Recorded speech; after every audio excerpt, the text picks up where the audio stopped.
എടോ ജയിലുകളൊക്കെ താൻ പിടിച്ച ഗുണ്ടകളെ കൊണ്ട് ഫുള്ളാ. 3 സെൻട്രൽ ജയിലുകളിലും ഹൗസ്ഫുൾ ബോർഡ് എഴുതി തൂക്കിയിട്ടിരിക്കുക. ആ ഗുണ്ടകൾക്കൊക്കെ ഉണ്ട കൊടുക്കാൻ തന്റെ അച്ഛൻ കട്ടുണ്ടാക്കിയ കാശ് കൊണ്ടുവരോ? പോലീസ് ഇപ്പൊ അങ്ങോട്ട് ഓടണു ഇങ്ങോട്ട് ഓടണു. ഈ മൂത്രം ഒഴിച്ചിട്ടല്ല ജീപ്പ് ഓടണത്, പെട്രോൾ ഒഴിച്ചിട്ടാ. കേരളം ഭരിക്കുന്ന CM ഇങ്ങനെ ഒരു കോമാളിയാ വരുന്നത്. അതേടാ, ഞാൻ കോമാളിയാ, സർക്കസിലെ കോമാളി. നീയല്ലേ ഇപ്പൊ എന്റെ റിംഗ് മാസ്റ്റർ. നീ ഇങ്ങോട്ട് ചാടാൻ പറഞ്ഞാൽ ഇങ്ങോട്ട് ചാടും, അങ്ങോട്ട് ചാടാൻ പറഞ്ഞാൽ അങ്ങോട്ട് ചാടും. ഒരു ദിവസം എല്ലാം കൂടി എന്റെ കയ്യിൽ നിന്ന് പോട്ടോ. നിന്റെ ഭരണപരിഷ്കാരങ്ങൾ ഇവിടെ നടപ്പാക്കണമെങ്കിലേ ഫണ്ട് വേണം, ഫണ്ട്. നിനക്കറിയോ, ഖജനാവിൽ ഇന്നാള് ഞാൻ കൈയിട്ട് നോക്കിയപ്പോഴേ കാലി. MLA മാർക്കും മന്ത്രിമാർക്കും അടുത്ത മാസം ശമ്പളം കൊടുക്കണമെങ്കിലേ ADB-ന്നോ വേൾഡ് ബാങ്കിന്നോ ലോൺ എടുക്കണം. അതറിയോ? ഇതാണോ പ്രശ്നം? ഖജനാവ് നിറയ്ക്കാൻ വേണ്ടി ഒരു ബാങ്കിൽ നിന്ന് ലോൺ എടുക്കണ്ട. നമ്മുടെ ഈ സംസ്ഥാനത്ത് തന്നെ ഒന്ന് ശ്രമിച്ചാൽ മതി. എന്നാ നീ പോയി ശ്രമിക്കേ. സാറിന്റെ ഈ പെർമിഷൻ മാത്രം മതി സാർ. Thank you sir. ദേ പോണു എന്ത് മാരണാവോ ഉണ്ടാക്കി കൊണ്ടുവരാൻ പോണേ. ഈ കസേര പോകുന്ന തോന്നണേ.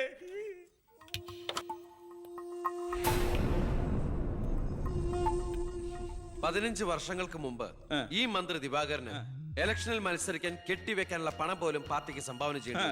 പക്ഷെ ഇന്ന് അയാൾക്ക് കൊട്ടാര സദൃശമായ ബംഗ്ലാവുകളും മെട്രോ നഗരങ്ങളിലെ ഷോപ്പിംഗ് കോംപ്ലക്സുകളും അടക്കം കോടികളുടെ ആസ്തിയുണ്ട്. രാജൻ ജോസഫ് എന്ന പേരുള്ള ഒരാളുടെ 5 നക്ഷത്ര ഹോട്ടലുകളാണിതെല്ലാം, 9 എണ്ണം. ഇങ്ങനെ ഒരാൾ ഈ ഭൂമി മലയാളത്തിലില്ല എന്നുള്ളതാണ് സത്യം. ബിനാമി പേരിലും മറ്റ് അഡ്രസ്സുകളിലും നമ്മുടെ എക്സ് മിനിസ്റ്ററും മുൻ പാർട്ടി പ്രസിഡന്റും ഒക്കെ ആയിരുന്ന ഗോപാലകൃഷ്ണ പിള്ളയുടെ ഹോട്ടലുകളാണിതെല്ലാം. ഏകദേശം 100 കോടിയോളം ആസ്തി വരുന്ന ഈ വസ്തുക്കൾക്ക് ആളോ അവകാശങ്ങളോ ഇല്ലാത്തതിനാൽ നമുക്കിത് ഗവൺമെന്റിലേക്ക് കണ്ടുകെട്ടാം. ഒന്ന് നിർത്തണം. ലൈറ്റ് ഓൺ ചെയ്യ്. താൻ എന്തിനുള്ള പുറപ്പാടാ? സാർ, ഇതുപോലെ 100ഓളം പേരുടെ ബിനാമി ഇടപാടുകളും വൻ അഴിമതി കേസുകളും ഇവർ കണ്ടെത്തിയിട്ടുണ്ട്. അതിൽ 25ഓളം പേർ രാഷ്ട്രീയ പ്രമുഖരാണ്. മാധവൻ നമ്പ്യാർ മുതൽ എന്റെ അച്ഛന് പങ്കാളിത്തമുള്ള ചെറാക്കുളം ഫൈനാൻസേഴ്സിന്റെ ഉടമ പവിത്രം വരെയുണ്ട് സാർ ലിസ്റ്റിൽ. ഏകദേശം 1500 കോടിയിലേറെ നമുക്ക് ഖജനാവിൽ നിറക്കാൻ കഴിയും. അത്തരം പറയലടോ ആഭ്യന്തര മന്ത്രി. ഇവരെ ഒന്നും നമുക്ക് തൊടാൻ പറ്റില്ല. മന്ത്രിസഭ നിലനിർത്താനും MLA മാരെ ചാക്കിട്ട് പിടിക്കാനും തെരഞ്ഞെടുപ്പിന് കോടികൾ വാരി വിതറാൻ കഴിവുള്ള പൊളിറ്റിക്കൽ കിങ് മേക്കേഴ്സ് ആണ് ഇവരൊക്കെ. എന്തായാലും ഇവർക്കെതിരെ ആഞ്ഞടിക്കാൻ തന്നെയാണ് എന്റെ തീരുമാനം. ആഞ്ഞടിക്കാൻ നീ ആരാ? കൊടുങ്കാറ്റോ അതോ കത്രീനയാ? സാർ, ഞാൻ പറയുന്നത് എന്താന്ന് വെച്ചാല്, നീ എന്ത് പറഞ്ഞാലും അത് നടക്കില്ല. കോടതിയും നിയമവും മന്ത്രിസഭയും ഒക്കെ വിലക്ക് വാങ്ങാൻ ആസ്തിയുള്ളവരായിട്ട് ഒരു ഏറ്റുമുട്ടൽ ഞാൻ സമ്മതിക്കില്ല. വേണ്ട. സാറിനൊരു കാര്യം അറിയോ? നമ്മുടെ കേരളം ഭരിക്കുന്ന മുഖ്യമന്ത്രിക്ക് എത്ര കോടികളുടെ ആസ്തിയുണ്ടെന്ന്? തമിഴ്നാട്ടിലും കർണാടകത്തിലും ഒക്കെ ആയിട്ട് എത്ര ഏക്കർ ഭൂസ്വത്തുണ്ടെന്ന്? ഒരു ദരിദ്ര കുടുംബത്തിൽ ജനിച്ച് ഇപ്പൊ കോടീശ്വരനായി ജീവിക്കുന്ന ആ മുഖ്യന്റെ കഥ ഞാനൊന്ന് വിവരിക്കാം സാർ. Lights of. എന്ത് സാറിന് കാണണ്ടേ? നിർത്തടോ. കേരളം ഭരിക്കുന്ന ആ മുഖ്യമന്ത്രി ഞാനല്ലേ. ഞാനിപ്പോ എന്താ ചെയ്യണ്ടേ? അയ്യർ സാറേ, സാർ അതുകൊണ്ട് കൊണ്ടുപോവാ. അടുത്ത മാരണം. വിദേശ നിക്ഷേപങ്ങൾ വ്യവസായവൽക്കരണത്തിന് എങ്ങനെ പ്രയോജനപ്പെടുത്താമെന്ന് എന്റെ ചർച്ചയ്ക്കായി മലയാളി സംഘടനകളുടെ പ്രത്യക്ഷണം സ്വീകരിച്ച സാറും സാറിന്റെ PAയും അമേരിക്കയിലേക്ക് പറക്കുന്നു. നിങ്ങൾക്ക് 2 പേർക്കുള്ള വിസയും ടിക്കറ്റും.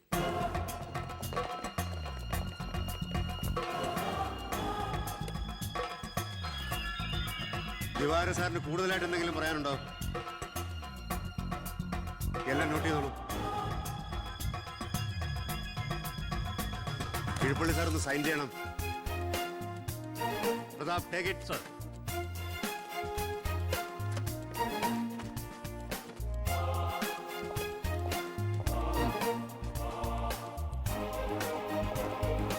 ഒരാളും പുറത്തു പോകരുത്.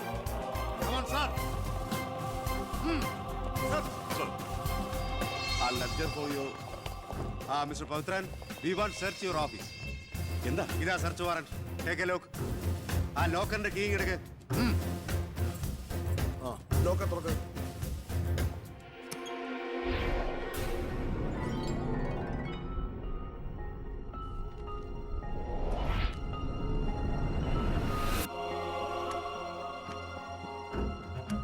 എന്തായി?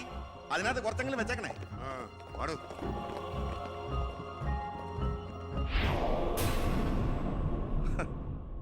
ഞാൻ ഒരു കാര്യം പറഞ്ഞേക്കാം. എന്തൊക്കെയായാലും ആഭ്യന്തരം രാജിവെക്കണം. 5 or 6 കോടി എഴുതിട്ടാണ് പ്രതിപക്ഷത്തുള്ള ഏതെങ്കിലും ഒരു ഘടകകക്ഷിയെ KDF-ൽ ചേർത്ത് എണ്ണം തയ്ക്കണം. എന്നിട്ട് അവനെ പുകച്ച് പുറത്ത് ചാടി ചോടിക്കണം. അതിന് കാശ് എവിടോ? മർമ്മം നോക്കിയല്ലേ അവൻ കുത്തിയിരിക്കുന്നത്. വിഷം മേടിക്കാൻ പോലും കാശില്ലാത്ത അവസ്ഥയാ. എല്ലാം തൂത്തുവാരി ഖജനാവ് നിറച്ചിരിക്കല്ലേ അവൻ. എന്റെ 10 കോടി രൂപയല്ലേ പോയത്. ആ ഗോപാലകൃഷ്ണനായിട്ട് സ്വത്ത് മുഴുവൻ കണ്ടുകെട്ടി. ഒന്ന് പതുക്കെ പറയടോ. പുറത്ത് കേട്ടാല് പിടിച്ചകത്താക്കും. കള്ളപ്പണമാ. അവനെ അങ്ങ് തട്ടിക്കളഞ്ഞാ പോരെ. അതിന് പറ്റിയ വാടക ഗുണ്ടകൾ പോലും ഇന്ന് കേരളത്തിലില്ല. എല്ലാത്തിനും പിടിച്ച് അകത്താക്കില്ലേ. ഇനി ഇപ്പൊ ആരെങ്കിലും പുറത്തുനിന്ന് ഇറക്കിയാൽ തന്നെ അവരെയും പിടിച്ച് അവന്റെ പോലീസ് വെടിവെച്ചു കൊല്ലും. ആ വഴിയൊന്നും അത്ര എളുപ്പമല്ല. അവന് അവന്റെ ചിഹ്നത്തിന്റെ സ്വഭാവ സിംഹത്തിന്റെ. കാട്ടിൽ ആനയുണ്ട്, പുലിയുണ്ട്, കഴുതുണ്ട്. പക്ഷെ ആരാ കാട്ടിലെ സിംഹം? സിംഹം. അവൻ ആനയുടെ മഷിഷ്കം വരെ കേറിടിക്കും. ഓ അതൊന്നും നെറ്റിന്ന് മലയാളത്തിൽ പറഞ്ഞാൽ പോരോ. അയ്യ, അതൊക്കെ വിദ്യാഭ്യാസം ഇല്ലാത്ത ആൾക്കാർ പറഞ്ഞതാണ്. വിദ്യാഭ്യാസമുള്ളവർ പറയും മഷിഷ്കം. അമേരിക്കയിലേക്ക് ലൈൻ പോണു. സിഎമ്മിന്റെ മൊബൈൽ റിംഗ് ചെയ്യുന്നുണ്ട്. Hello hello hello. കട്ടായി. എന്റെ മൊബൈലിൽ നിന്ന് വിളിക്കാം. ഞാൻ ഇന്നലെ കൂടി വിളിച്ചല്ലേ ഉള്ളൂ. പൊറ്റക്കുഴിയാണ്. ഹലോ, നിങ്ങൾ ക്യൂബിലാണ്? ഇല്ല, സത്യമായിട്ടില്ല. നിങ്ങൾ ക്യൂബിലാണ്. ദയവായി ഒരാഴ്ച കഴിഞ്ഞ് വിളിക്കുക. ശരിയാ, ക്ഷമിക്കണം. കിട്ടിയോ? നമ്മൾ ക്യൂബിലാണ്, ഒരാഴ്ച കഴിഞ്ഞ് വിളിക്കാൻ. ചേടാ, നമ്മൾ ക്യൂവിലാന്ന് അമേരിക്കയിൽ എങ്ങനെയായിരുന്നു? ഏടോ, അമേരിക്ക വളരെ വലുതായി പോയില്ലേ? അവരെ മറ്റേ സുനാപ്പി വെച്ച് നോക്കിയാണ്. അവൻ രാഷ്ട്രീയ ആചാര്യന്മാരെ പോലും കളി പഠിപ്പിക്കുകയല്ലേ. അവനെതിരായി KDF-ന്റെ എല്ലാ MLA-മാരും തിരിഞ്ഞു കഴിഞ്ഞു. ഇക്കണക്കിന് പോയാൽ ഈ മന്ത്രിസഭ താഴെ വീഴും. പ്രതിപക്ഷം ഭരണപക്ഷത്തിന്റെ തകർച്ച കണ്ട് മിണ്ടാതിരിക്കോ? അവനെന്ന് പത്രക്കാരോട് പറഞ്ഞില്ലേ, അച്ഛൻ നിരപരാധിയാണെന്ന് കോടതിയിൽ തെളിഞ്ഞാൽ പാർട്ടി ആവശ്യപ്പെട്ടാൽ മന്ത്രിസ്ഥാനവും MLA സ്ഥാനവും രാജിവെച്ച് അച്ഛന് വീണ്ടും അവസരം നൽകുമെന്ന്. അതിൽ പിടിക്കണം. പാർട്ടി ആവശ്യപ്പെടണം, അവനെ കൊണ്ട് രാജിവെപ്പിക്കണം. അതിന് അച്ഛൻ ഈ കേസ് ജയിക്കണം. അച്ഛന്റെ പേരിലുള്ള മണിമലയാർ കേസ് തള്ളിപ്പോയതുപോലെ ഈ കൊലക്കേസും തള്ളിപ്പോകും. ഈ കേസ് ഞാൻ ജയിപ്പിക്കും. അച്ഛന് വേണ്ടി ഞാൻ എന്തും ചെയ്യും.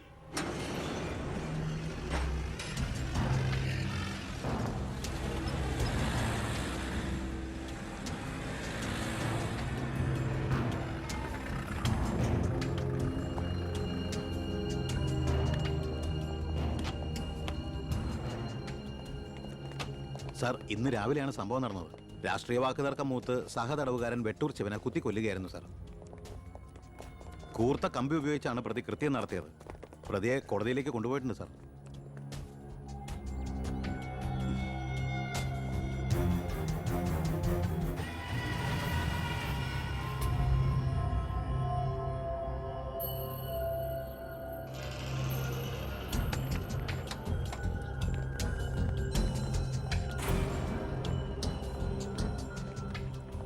ഒന്നുകിൽ ദൈവം അച്ഛനെ കേസിൽ നിന്ന് രക്ഷിച്ചു, അല്ലെങ്കിൽ അച്ഛൻ സമർത്ഥമായി സ്വയം രക്ഷപ്പെട്ടു. പ്രസാദ് വധക്കേസിൽ ഒന്നാം പ്രതി കൊല്ലപ്പെട്ട സാഹചര്യത്തിലും രണ്ടാം പ്രതിക്ക് ഒന്നാം പ്രതിയുമായുള്ള ബന്ധം സംശയാതീതമായി കോടതിക്ക് മുമ്പാകെ തെളിയിക്കാൻ പ്രോസിക്യൂഷന് കഴിയാത്തതിനാലും രണ്ടാം പ്രതി ബാലഗംഗാധര മേനോനെ കോടതി നിരുപാധികം വിട്ടയക്കുന്നു.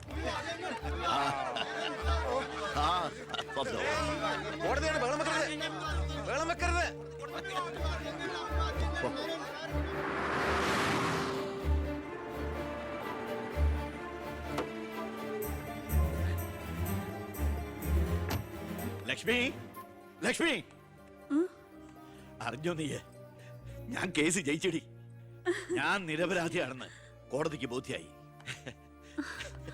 പത്രക്കാരുടെയും TV-ക്കാരുടെയും മുമ്പിൽ വെച്ച് നിന്റെ പുന്നാരമോൻ വീരവാദം മുഴക്കിയതല്ലേ? ഞാൻ നിരപരാധിയാണെന്ന് തെളിഞ്ഞാൽ എനിക്ക് വേണ്ടി മന്ത്രിസ്ഥാനം രാജിവെച്ച് ഒഴിഞ്ഞോളാമെന്ന്. നീ ചെന്ന് പറയടി അവനോട് രാജിവെക്കാൻ. നിങ്ങൾക്ക് എന്താ ഭ്രാന്ത് പിടിച്ചോ? ഭ്രാന്തായിരുന്നടി, അധികാരം കയ്യില്ലാത്തന്റെ ഭ്രാന്ത്. എനിക്ക് അറിയാൻ പാടില്ലാണ്ട് ചോദിക്കുക. നിങ്ങൾക്ക് ഇതുവരെ മന്ത്രിയായി കൊതി തീർന്നില്ലേ? ഇല്ല, എന്റെ ഏറ്റവും വലിയ ലഹരിയാ അധികാരം, മന്ത്രിസ്ഥാനം. മനസ്സിലാവില്ല നിനക്കൊന്നും. എനിക്ക് മന്ത്രിയായിട്ട് തന്നെ ജീവിക്കണം. മന്ത്രി കസേരയിൽ ഇരുന്ന് തന്നെ മരിക്കണം. നിനക്കറിയോ, അധികാരം നഷ്ടപ്പെട്ടത് മുതൽ മനസമാധാനത്തോടെ ഞാൻ ഉറങ്ങിയിട്ടില്ല. വീണ്ടും മന്ത്രിയാകുക എന്നുള്ള എന്റെ ഒരു വാശിയടി. നീ അവനോട് വാക്കുപാലിക്കാൻ പറയടി. ഇതൊക്കെ നേരിട്ട് ചെന്ന് പറഞ്ഞാ മതി. എന്താ നിനക്ക് പറഞ്ഞ? എന്നെ കൊണ്ട് പറ്റില്ല, അത്ര തന്നെ. ഓ, മന്ത്രിസ്ഥാനം പോയതോടെ നിനക്ക് എന്നെ വേണ്ടതായില്ലേ? എന്നെ അനുസരിക്കാൻ കഴിയില്ലെങ്കിൽ പൊയ്ക്കോ ആഭ്യന്തരമന്ത്രിയുടെ വീട്ടിലേക്ക്. ബാക്കിയുള്ള ജീവിതം മോന്റെ കൂടെ തന്നെ അവിടെ. അച്ഛാ, എന്താ അച്ഛാ ഇങ്ങനെ? അച്ഛനൊഴികെ ഈ നാട്ടിലെല്ലാവരും വാനോളം പുകഴ്ത്ത ഏട്ടനെ. ഇങ്ങനൊരു മന്ത്രിയെ കിട്ടിയതിൽ അഭിമാനിക്കുക. മക്കൾ തങ്ങളെക്കാൾ വലുതാവണമെന്ന് എല്ലാ അച്ഛനമ്മമാരുടെ ആഗ്രഹം. പക്ഷെ അച്ഛൻ അസൂയ. മകൻ തന്നേക്കാൾ വലുതാവുന്നുള്ള എന്റെ അസൂയ.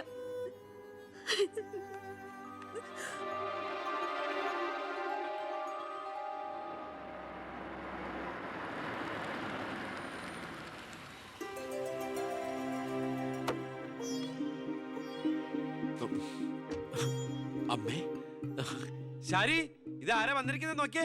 വാമേ. അമ്മേ, നീ പോയൊരു ചായ ഉണ്ടാക്കി കൊണ്ടുവാ. നിന്റെ കൈപ്പുണ്യം അമ്മ അറിയട്ടെ. വാമേ. അമ്മയ്ക്ക് ഇങ്ങോട്ട് വരാൻ അച്ഛൻ പെർമിഷൻ തന്ന നിലയ്ക്ക് അമ്മയുടെ ഈ വരവിന് എന്തോ ഒരു ലക്ഷ്യമുണ്ടല്ലോ. എന്താ എന്താ അമ്മയുടെ മുഖത്തിനൊരു വാട്ടം? ഇത് സന്തോഷിക്കേണ്ട സമയമല്ലേ?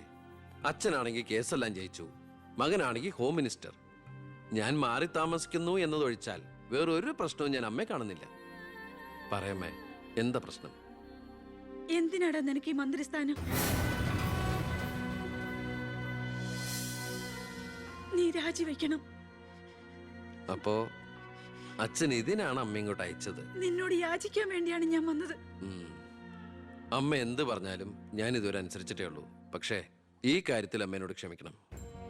ഇപ്പൊ ഞാൻ അമ്മയെ അനുസരിച്ച അത് എന്നെ ജയിപ്പിച്ചു വിട്ട ജനങ്ങളോട് ഞാൻ ചെയ്യുന്ന വഞ്ചനയായിരിക്കും. അത് തന്നെയല്ല, തുടങ്ങി വെച്ച ഒരുപാട് കാര്യങ്ങൾ എനിക്ക് പൂർത്തീകരിക്കാനുണ്ട്. അതുകൊണ്ട് തൽക്കാലം എനിക്ക് രാജിവെക്കാൻ നിർവാഹമില്ലെന്ന് അമ്മ ചെന്ന് അച്ഛനെ പറഞ്ഞ് മനസ്സിലാക്കണം. കുടുംബ ബന്ധങ്ങൾ മറന്ന് നീ മന്ത്രിയായിട്ടിരുന്ന നാട് നന്നാക്ക്. അച്ഛനും അമ്മയും നിനക്ക് വേണ്ടല്ലോ. അമ്മേ, ഞാൻ പറയുന്നത് നീ എന്നോട് മിണ്ടണ്ട.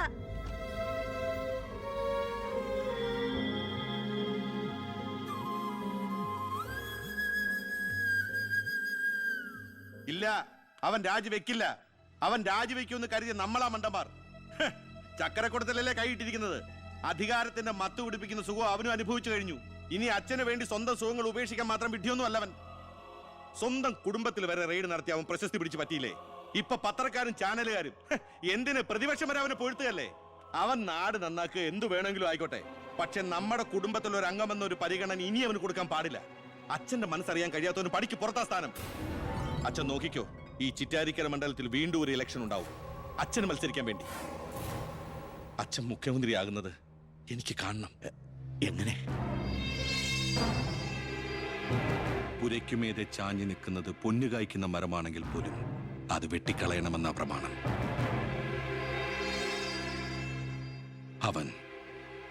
അവൻ ഇല്ലാതാകണം.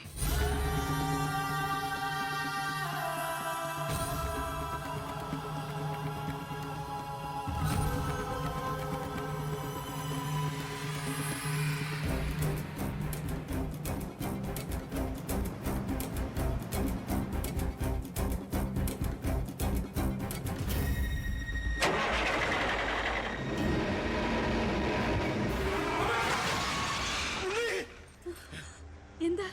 എന്തു പറ്റി?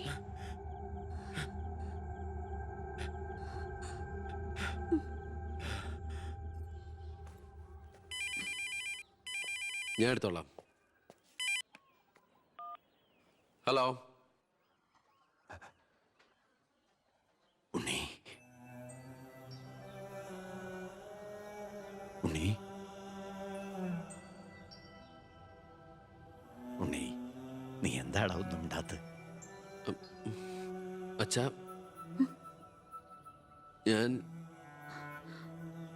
എനിക്ക് നിന്നെ ഒന്ന് കാണണം. ഞാനിപ്പോ ഡൽഹിക്ക് പോകാൻ വേണ്ടി എയർപോർട്ടിൽ പോകാൻ നിൽക്കുക. എന്തായാലും ഞാൻ അവിടെ വന്നിട്ട് നീ പോയാ മതി. ഉടനെ എത്താം. അച്ഛനാ, ആ ശബ്ദത്തില് പഴയ സ്നേഹവും വാത്സല്യവും ഒക്കെ എന്നെ ഉണ്ണീന്ന് അച്ഛൻ പണ്ടങ്ങ് വിളിച്ച് കേട്ടതാ. പിന്നെ ഇപ്പോഴാ ഇങ്ങോട്ട് വരണുണ്ടെന്ന്. ഈശ്വരാ.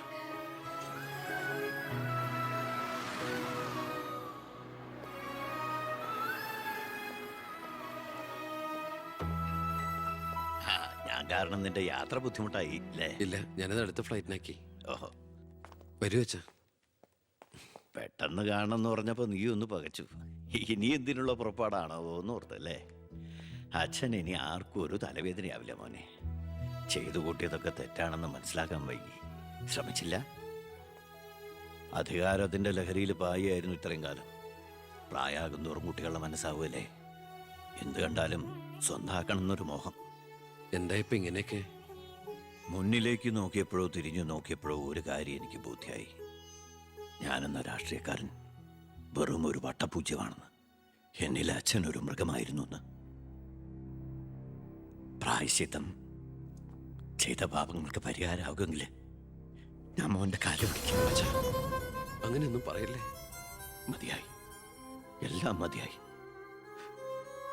ഞാൻ ഇന്നുവരെ അഴിമതിയിലൂടെ ഉണ്ടാക്കിയതൊക്കെ സർക്കാരിന് തിരിച്ചു കൊടുക്കാൻ പോവാ. എന്നിട്ട് ചെയ്ത തെറ്റുകൾ ഏറ്റുപറഞ്ഞ് പൊതുജനങ്ങളോട് മാപ്പ് ചോദിക്കണം. അച്ഛാ, അച്ഛനെ വിശ്വസിക്കടാ. ഇനി നിന്റെ അച്ഛൻ വിശ്വാസവഞ്ചനം കാട്ടില്ല. മതി, എനിക്കിത് മതി. ഞാൻ ആഗ്രഹിച്ച പോലെ ഒരു അച്ഛനെ ഈശ്വരൻ എനിക്ക് തിരിച്ചു തന്നല്ലോ. അറിഞ്ഞോ അറിയാതെയോ അച്ഛനെ ഞാൻ വേദനിപ്പിച്ചിട്ടുണ്ടെങ്കിൽ അത് ഇങ്ങനെ ഒരു അച്ഛൻ്റെ മകനായിട്ട് ജീവിക്കാൻ വേണ്ടിയിട്ടാ. ഇനി എൻ്റെ അച്ഛന് വേണ്ടി ഈ സ്ഥാനമാനങ്ങളൊക്കെ ഉപേക്ഷിക്കാൻ എനിക്ക് സന്തോഷമേ ഉള്ളൂ. വേണ്ടടാ, എനിക്കിനി മന്ത്രി ഒന്നും ആകണ്ട. നീ ആ ശരി, നിന്നെപ്പോലുള്ള ചെറുപ്പക്കാരാണ് ഇനി ഇവിടെ ഭരിക്കേണ്ടത്. അടുത്ത തലമുറ നിന്നെ മാതൃകയാക്കുന്നത് നിറഞ്ഞ മനസ്സോടെ എനിക്ക് കാണണം. എന്നിട്ട് ഇങ്ങനെ ഒരു മന്ത്രിയുടെ അച്ഛനായിട്ട് ഇനിയുള്ള കാലം അഭിമാനത്തോടെ എനിക്ക് ജീവിക്കണം. ആ മോളെ, വന്നു കയറിയ മഹാലക്ഷ്മിയെ ആട്ടിപ്പായിച്ചവനാ ഞാൻ. എല്ലാ സൗഭാഗ്യങ്ങളും നിങ്ങൾക്ക് ഈശ്വരൻ തരും, നന്നായി വരും. ഉണ്ണി, ഇപ്പൊ എനിക്ക് മനസ്സിന് എന്തൊരു സ്വസ്ഥതയാണെന്നറിയൂടാ. ഇനി എനിക്കെല്ലാം മറന്ന് സമാധാനമായിട്ട് ഉറങ്ങണം. വരട്ടേടാ. ആ, നീ ഡൽഹി യാത്ര കഴിഞ്ഞ് തിരിച്ചു വന്നാൽ ഉടൻ രണ്ടുപേരും തറവാട്ടിലേക്ക് താമസം മാറണം. പറ്റേ മോളെ?